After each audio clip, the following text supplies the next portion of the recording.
na sa lahat. Tayo ng dispensa, Miss Ann Curtis rin, kung nasaktan siya sa pero sa ulitin ko na umalis ang internet at siya lang ang tutulong na sinabi ko ang ganda-ganda yan.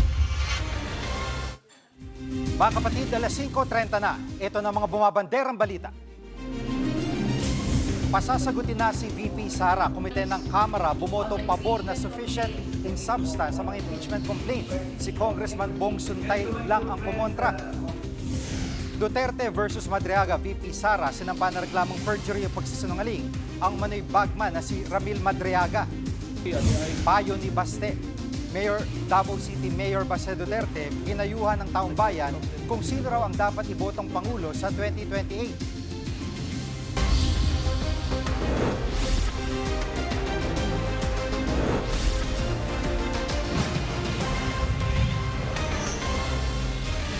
Dineklara na sufficient in substance ang House Committee on Justice ang dalawang impeachment complaints laban kay VP Sara. Live mula sa Batasang Pambansa, nangunguna sa balita si News 5 House Correspondent Marian Enriquez. Marian, ano ang numero ng botohan?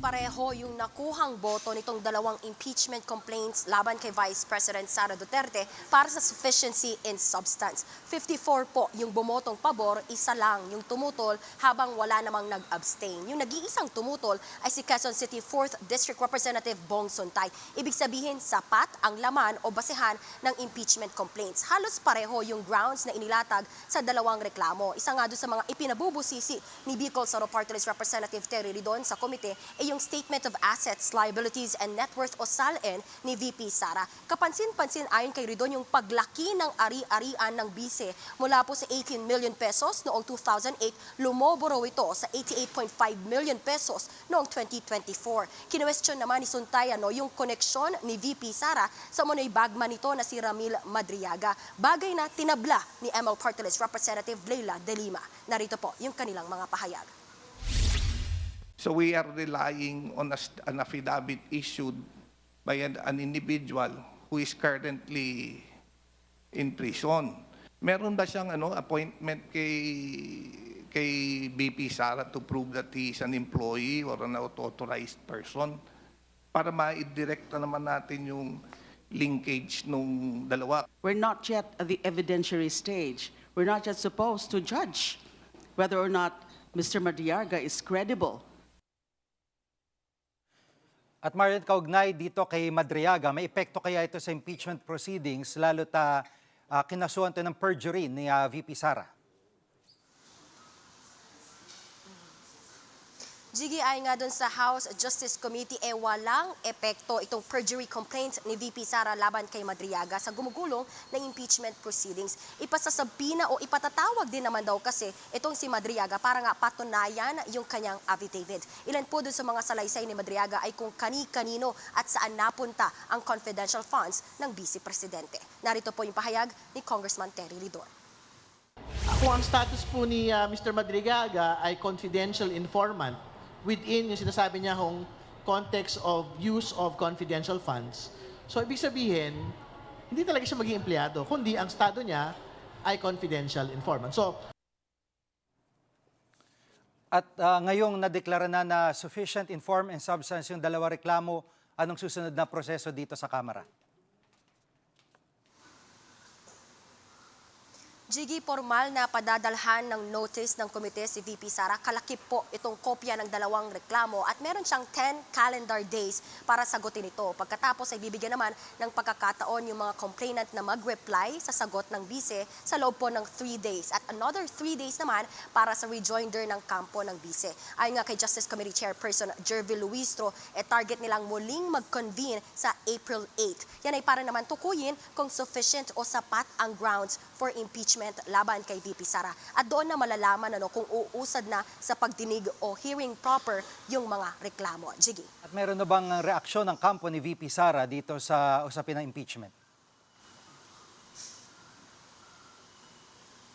Jiggy, sa isang pahayag, sinabi nga ng defense team ni VP Sara na susuriin nilang mabuti yung mga isinagawang hakbang at pagdinig ng komite. Hindi na rin daw muna sila magbibigay ng komento sa media at haharapin daw nila ang usapin sa wastong proseso na ayon sa batas. Para naman doon sa kapatid ni VP Sara na si Congressman Pulong Duterte, hindi na raw niya ito ikinabigla. Patunay niya ito na ginagamit ng Kongreso ang impeachment para sa politika at hindi sa katarungan. Pinuri pa niya si Suntay sa umanong paninindigan at hindi pagpapapressure sa mga kapwa kongresista. Yan muna ang latest. Dito sa Kamara, balik sa'yo, Jiggy. Yan ang ulat ni Marian Enriquez live mula sa Batasang Pambansa. Sinampahan ng reklamong perjury ni VP Sara, nagpakilalang bagman niyang si Ramil Madriaga gitnang kampo ng bise. Nagsinungaling ito sa kanyang sinumpang salaysay. Live mula sa TV5 Media Center, nangungun sa balita si Mon Gualvez. Mon, anong basehan na reklamo? Jiggy, umikot sa 2 punto yung reklamong perjury o pagsisinungaling na isinampa ni Vice President Sara Duterte sa Taguig City Prosecutor's Office laban sa nagpakilalang dati umano niyang aide at bagman na si Ramil Madriaga. Una, hindi raw kilala ni VP Sara itong si Madriaga at wala silang anumang personal o professional na koneksyon. Ikalawa, wala rin daw naging posisyon si Madriaga sa Presidential Security Group, Department of Education, maging sa Office of the Vice President. Git ni VP Sara, walang katotohanan yung mga aligasyon laban sa kanya. Kaya tingin nga ng kampo ng bise, lumalabas na politically motivated yung paggamit kina Madriaga at sa testimonya nito para sa impeachment cases laban naman sa kanya. Pakinggan natin ang pahayag ng abogado ni VP Sara. It shows that the complainants and those pushing for the impeachment did not fact-check or did a background check on Madriaga and his claims, and that's why they claim that his testimony is the smoking gun, quote-unquote, for the impeachment against VP Sara. Jiggy, sabi rin ni VP Sara, sa isang pahayag, tila taktikal lang daw yung paglantad kay Madriaga para sa impeachment complaints na kinakaharap niya.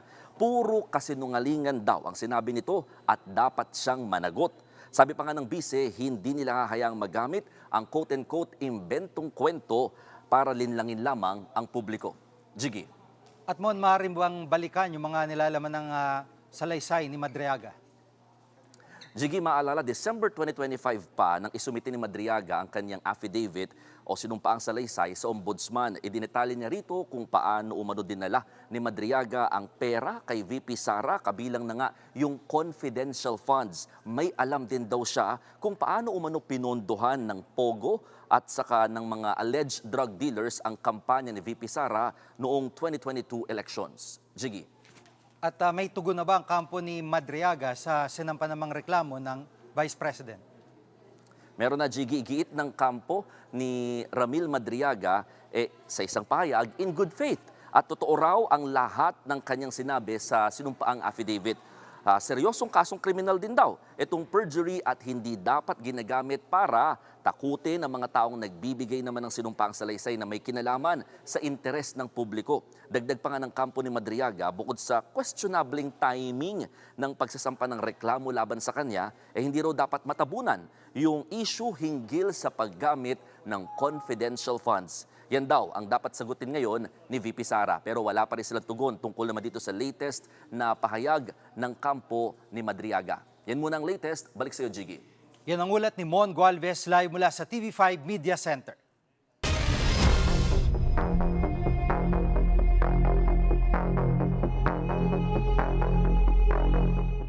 Posibleng sumipa sa 70 pisong litro ng gasolina at diesel dahil sa gulo sa Middle East.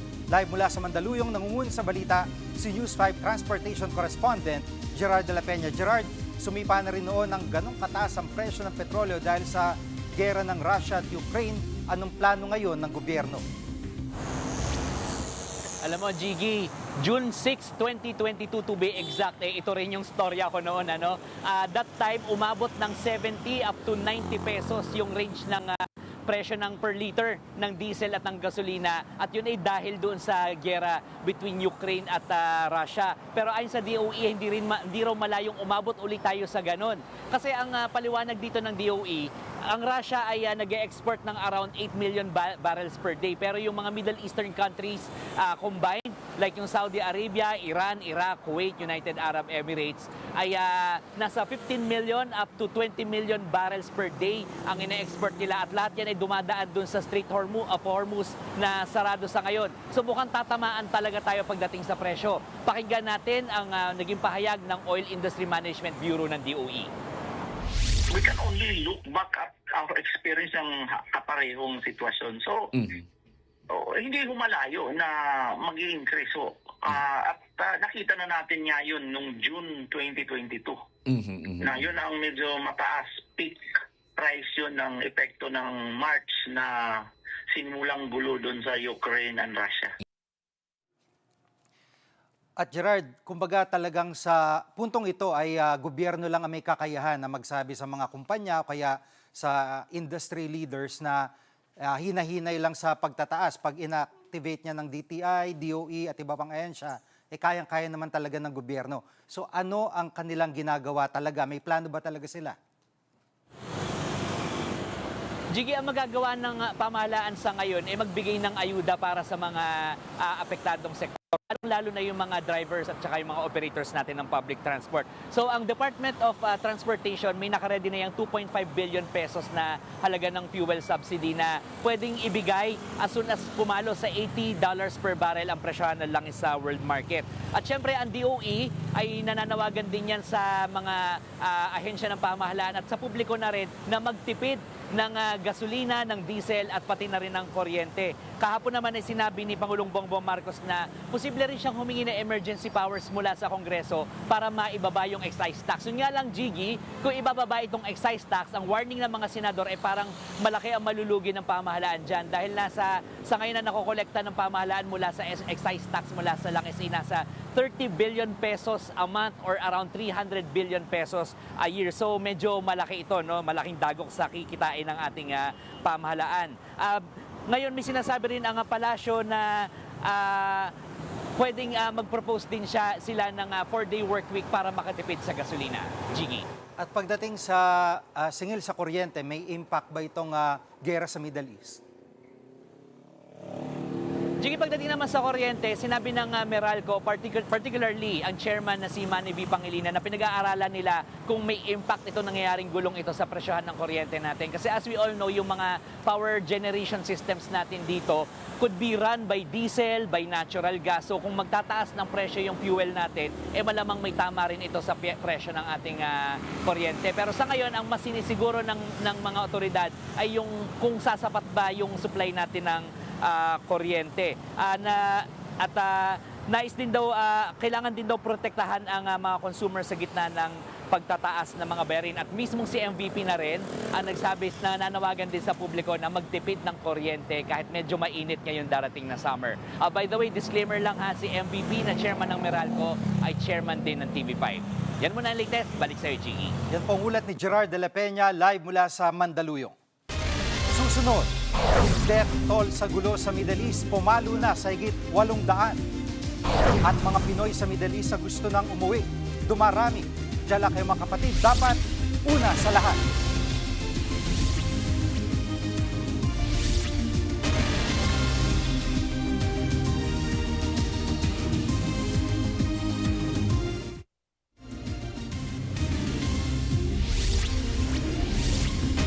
Ikalimang araw na ng bakbakan sa pagitan ng Israel at Iran sa Middle East, patuloy ang pag-atake ng Israel sa Lebanon, habang ang Iran naman patuloy na gumaganti sa ilang Gulf states. Live mula sa TV5 Media Center, nangunguna sa balita si Raynel Pawit. Raynel, mukhang hindi pa humupa itong tensyon. Tama, Gigi, no, mas pinaigting pa nga ng Israel yung kanilang pag-atake dito sa Lebanon kung nasa naman yung militanteng grupong Hezbollah na sinusuportahan itong Iran. Sabi nga nitong Israeli Defense Forces ay patuloy nilang bobombahin o pasasabugan nga ng missile itong malaking bahagi nga ng Lebanon. Kaya naman yung Israeli military ay nagbabala na doon sa mga residente ng 16 na villages, partikular doon sa southern Lebanon, na lisanin na nga yung lugar. Yung grupo namang Hezbollah, sinabi nila na hindi rin sila aatras at patuloy nga yung pag-atake rin nila doon naman sa Israel. So over the past 48 hours ay tuloy-tuloy pa rin yung pagwangwang ng sirena doon naman sa Jerusalem dahil nga doon naman sa missile attack na pinadala dinadala ng Iran dito naman sa Israel. Puntahan naman natin yung sa Dubai, no, yung US Consulate o yung parking lot doon sa US Consulate doon ay inatake naman ng drone. At yung parking lot na yon ay nagtamo ng minor damage pero nagkaroon din ng sunog. Pero sabi nga nung ilang UAE officials ay swerte naman na walang individual na nadamay nga roon. Jiggy. At Rainiel, isa nga sa mga sentro ng pag-atake ay ang UAE. Gano karaming Pilipino roon ang nais ng umuwi? Gigi sa United Arab Emirates, 231 na mga Pilipino yung gusto nga magpa-repatriate o umuwi dito sa bansa. Yan, yun doon pa lang sa Dubai. Doon naman sa may Abu Dhabi, meron 246 tayong kababayan yung gusto na nga rin magbalik Pilipinas. Pero Gigi, kanina ay kinumpirma rin sa atin ng Department of Migrant Workers na lulan yun ng apat na pong cargo vessel na naipit nga o na stranded doon sa Strait of Hormuz yung ilang mga Pilipino. Nakikipagdialogo na sila ngayon doon sa mga shipping line para nga dito sa kaligtasan at inventory or yung accounting ng pangalan ng mga Pilipino na nandoon.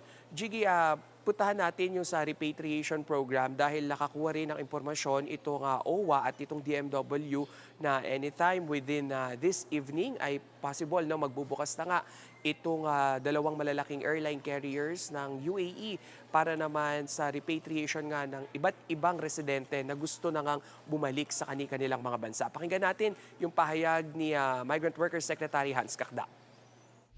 With the rocket fire, drone attacks, and missile attacks, it's all beyond us, no? So it's beyond our control. I mean, so we really have to seriously look into whether we can undertake a repatriation effort first, given that there are attendant risks. So we want those risks down to zero. As much as possible. We do not want to place any of our citizens or nationals or OFWs in harm's way as we undertake repatriation. Generally, their conditions are safe, stable.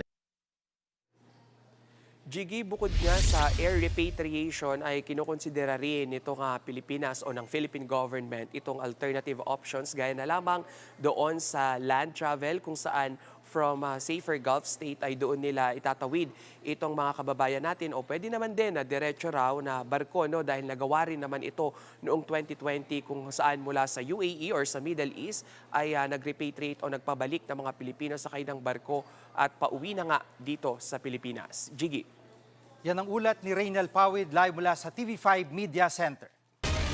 Samantala, pumalo na sa higit 800 ang namatay sa gulo sa Middle East, pinakamarami sa Iran dahil sa sanipuwersang mga pag-atake ng Amerika at Israel. Patuloy naman ang pagganti ng missile at drone attacks ng Iran sa Israel at iba pang Gulf states, pinakamarami sa United Arab Emirates. Meron din sa Qatar, Kuwait at Bahrain. Samantala, walang nilalabas na datos ang Israel kung nakailang missile at drone attacks na ang Iran sa kanilang bansa. Sa kabuuan, may 2.4 million na Pilipinong naninirahan sa Middle East. Susunod, Mayor Baste Duterte tatakbo nga ba sa mas mataas sa posisyon sa 2028? At international flights na may stopover sa Middle East, apektado pa rin ng gera. Diyan lang kayo mga kapatid, dapat una sa lahat.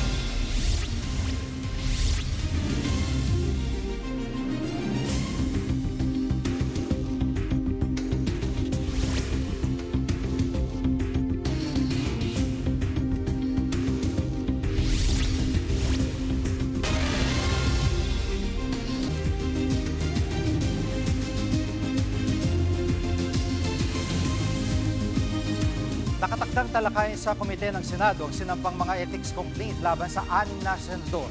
Live mula sa TV5 Media Center, nangunguna sa balita si News 5 Cent correspondent Mean Los Baños. Mean, bakit tila naipon na itong mga reklamo at hindi pa agad naaksyonan? Jiggy, pinlansya at inayos pa kasi yung rules ng Ethics Committee. Kaya kanina nagsagawa ng ikalawang pagpupulong yung Senate Ethics Committee para nga ayusin muna yung mga rules na i-implement nila at ipapatupad. Oras na gawin na yung mga hearings kaugnay sa mga ethics complaint na isinampa laban sa ilang senador. So pinangunahan ni Senator J.V. Ejercito bilang chairman ng Senate Ethics Committee yung pulong na yan. At dumalo mismo sila Senate President Tito Soto, Senators Risa Hontiveros, Amy Marcos, Marcos, Rodante Marcoleta at Kiko Pangilinan. Ini-expect na Jiggy na by Thursday or Friday, mapapublish na yung revised rules dahil hindi kasi pwede na umusad o gumulong yung pagdinig nang hindi maayos yung rules na kanilang susundin. Narito ang bahagi ng pahayag ni Senator G.V. Ejercito na chairman ng Senate Ethics Committee. There are certain may mga amendments and there are certain provisions that were amended just to be in tune to the times, no? Kasi nga halimbawa yung pong security cyber security, mga ganon, yung mga para na maging updated, no? With technology at sa iba pa. But more or less almost the same, inaayos lang natin. Jiggy, 5 days after ng publication ng revised rules, sa kabibigyan ng kumpletong set ng mga 6 na reklamo na nakahain yung mga miyembro mismo ng Ethics Committee para mapag-aralan nila, ma-vet na rin talaga nila yung mga grounds na nakasaad dyan. At sa ngayon kasi ang nabigay sa kanila ay kopya pa lang ng rules at yung general information ng mga kaso, pero hindi pa yung eksaktong kopya nung kada isang ethics complaint na nakalodge doon sa komite, Jiggy. At may sino-sino ba mga senador ang naharap sa ethics complaint? Jiggy, sa ngayon, sabi ni Senator G.V. Ejercito, ayaw nilang ilabas yung pangalan kung sino-sino ba yung mga inirereklamong mga senador. Bagamat ang nauna ko na nga sinabi ay merong 6 na ethics complaint na nakahain ngayon dyan sa committee na yan. Pero sabi ni Senator Jiggy, ayaw nilang maglabas hanggat walang sufficient grounds. Pero kasi Jiggy, alam din naman natin na nauna nang lumabas sa media yung ilan sa mga pangalan ng mga senador na hinaina ng ethics complaint. So sino-sino ba yan? Meron kay Senator Bato de la Rosa, Senator Chis Escudero, meron mismo kay Senator J.V. Ejercito and kay Senator Risa Hontiveros. Ang sinasabi ni Senator J.V., kahit chairman siya ng Ethics Committee, handa siyang mag-inhibit oras na ang pag-uusapan na ay yung ethics complaint na nakahain laban sa kanya. At balikan lamang natin, kaya siya nahainan o nasampahan ng ethics complaint ay dahil sinasabi na nagpabaya siya at hindi niya inasikaso yung naunang ethics complaint na inihain laban naman kay Senator Chis Escudero. Jiggy. At kung sakasakali anong pwede mangyari sa mga senador nito na naharap sa ethics complaint? Jiggy, oras na makitaan ng sufficient grounds nga yung mga ethics complaint na yan, ipapaalam na mismo ng komite doon sa mga inirereklamong senador yung complaint laban sa kanila at gugulong na itong investigasyon at hearing. But so far, nung tinanong natin, ito ba ay magiging public hearing? Ang sabi ni Senator JV, executive session muna dahil mahirap naman daw na mailantad yung lahat ng mga kasiraan and then in the end, baka ma-dismiss lang daw yung kaso. Kumbaga, nasiraan lang daw ng gusto yung senador. Pero kung sakasakali, Jiggy, na makitaan naman ng mga paglabag ang isang senador, maaring magrekomenda ang komite ng mga kaparusahan at ang pinakamabigat nga dyan ay suspension at expulsion. So yan muna ang latest mula sa Senado. Balik sa iyo, Jiggy. Yan ang ulat ni Manuel Los Baños live mula sa TV5 Media Center. Sa ibang balita, wala raw planong tumakbo sa mas mataas na posisyon si Davao City Mayor Baste Duterte sa 2028. Ayon kay Mayor Baste, kontento na siyang mamuno sa Davao City. Why would I? Hindi. Because there was a Tired and sick of it all. Wala. Okay na yung Davao kung may mahalal tayo na maayos na presidente na talagang like that will take care of the money of the people. Tapos it's well allocated. Payo naman niya sa mga Pilipino sa 2028 presidential elections, pumili ng leader na katulad ng tatay niya. Sinabi yan ng alkalde matapos siyang bisitahin ng kanyang ama sa The Hague. Hindi na raw sila umaasang papaboran pa ng ICC ang dating Pangulo. If we choose another leader for the Philippines, then piliin nyo yung tao na kung saan nyo nakikita, yung nakita nyo sa tatay ko. Susunod, Congressman Bong Suntay nagsorry kay Ann Curtis. Huwag kayong bibitiw, dapat una sa lahat.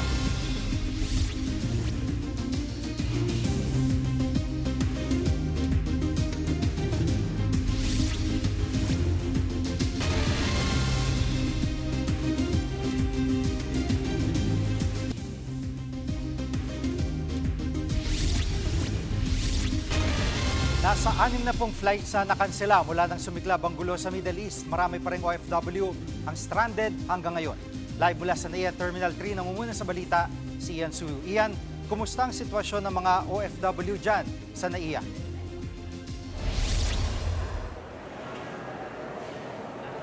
Jiggy, kumpara nga kahapon, mas kakaunti na yung mga OFW na mga kapatid natin na nakatambay dito sa lounge ng NAIA Terminal 3 dito yan sa Pasay City. Kumpara yan, no? Sa kahapon, pati nung isang araw kung saan medyo marami yung mga tao dyan. Ano? Ayon nga sa kanila, mas pinili na raw nung ibang mga na-stranded na maghanap ng pansamantala muna nilang matutuluyan ng mga hotel at yung iba naman, tinanggap na yung alok ng DMW pati na rin ng OWA na temporary stay o accommodation habang hinihintay yung rebooking ng kani-kanilang mga biyahe.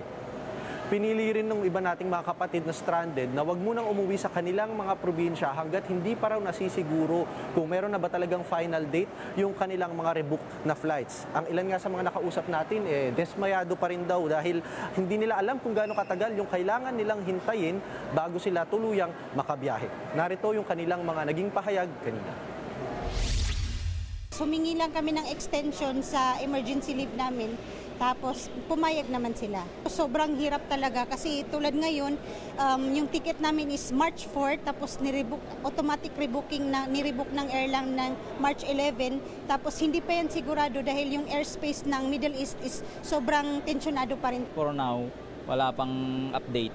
Malalaman parang namin sa mga agent namin kung anong move ang gagawin nila. Rather than bumalik kami doon, then 2 days lang balik uli kami ng nakakapagod.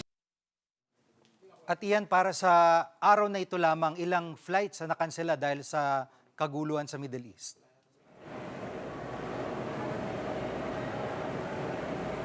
Jiggy, sa araw nga na ito, 5 flights patungo sa mga Middle Eastern countries ang kanselado. Partikular na yung patungong Doha, Qatar, pati na rin sa Dubai, sa United Arab Emirates. 4 dyan ay biyahe ng Philippine Airlines at isa naman ay biyahe mula sa Emirates. Kung ikukumpara kahapon, merong 25 na biyahe ang kanselado. Samantalang nung Lunes naman, merong 6 na canceled flights. Jiggy, sa kabuuan nga, meron ng 58 flights ang na-cancel patungo sa mga Middle Eastern countries mula yan noong Sabado. At ano pang mga flights, international flights, yung naapektuhan dahil sa gera sa Middle East? Jiggy, alam mo, malaki yung magiging epekto nito o yung epekto nito, lalo't may ilang mga area sa gitnang silangan na tinuturing na transport hubs, particular na yung Dubai, pati na rin yung Doha. Ibig sabihin kasi niyan, dyan tumitigil yung ilang mga flights, particular na yung mga tinatawag nating mga connecting flights.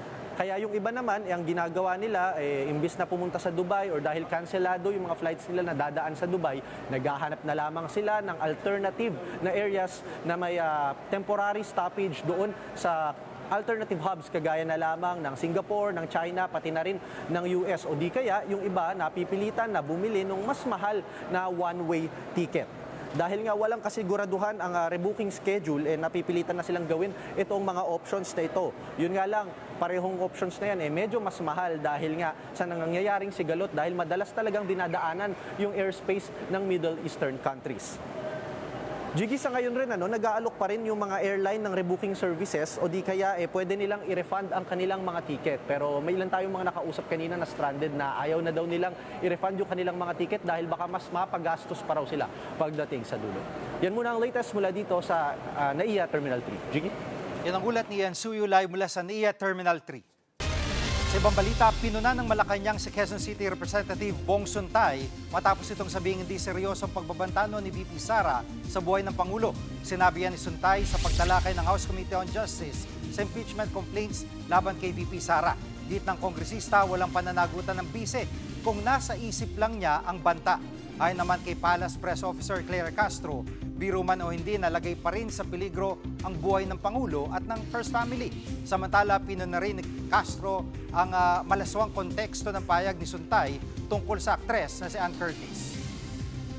The mere fact na sinabi niya to in public, to the public, pertaining to a particular person, it is already covered by Safe Spaces Act. Kung nagkataon na ang lalaking ito ang nagsalita ay nasa isang kanto, nakahubad, at sinabihan ng isang babaeng naglalakad, magkaiba ba yun? Kung ordinaryong tao ang gagawa o ang tao ay supposed to be isang honorable. Nagsorry si Congressman Bong Suntay kay Ann Curtis kaugnay sa malaswang pahayag niya tungkol sa aktres. Sa pagdinig ng House Committee on Justice, kinwento ni Suntay ang malikot niyang imahinasyon nang makasalubong niya sa isang molang aktres na si Ann Curtis. Umani ng batikos mula sa iba't ibang grupo at personalidad ang pahayag ng kongresista. Hindi rin niyang pinalagpas ang kapatid ni Ann na si Jasmine Curtis Smith. Sa isang ambush interview kanina, nanindigan ng kongresista na walang mali siya sa kanyang sinabi. Taken out of context lang daw ang kanyang pahayag. Gayunman, humingi siya ng paumanhin. Nagsisisi ako na may nasaktan mga kababaihan because that was never the intention. May nasaktan, hindi tayo ng dispensa. Kay Miss Ann Curtis rin, kung nasaktan siya sa meeting ko, tapos umalis in Kenneth, isa lang ang tutulong yung sinabi ko ang ganda-ganda niya. Kami ang inyong mga kapatid sa Balitan at Public Service, dapat una sa lahat. Abangan niyo ulit kami bukas dito sa TV5, 1PH, RPTV, True TV at 105.9 True FM.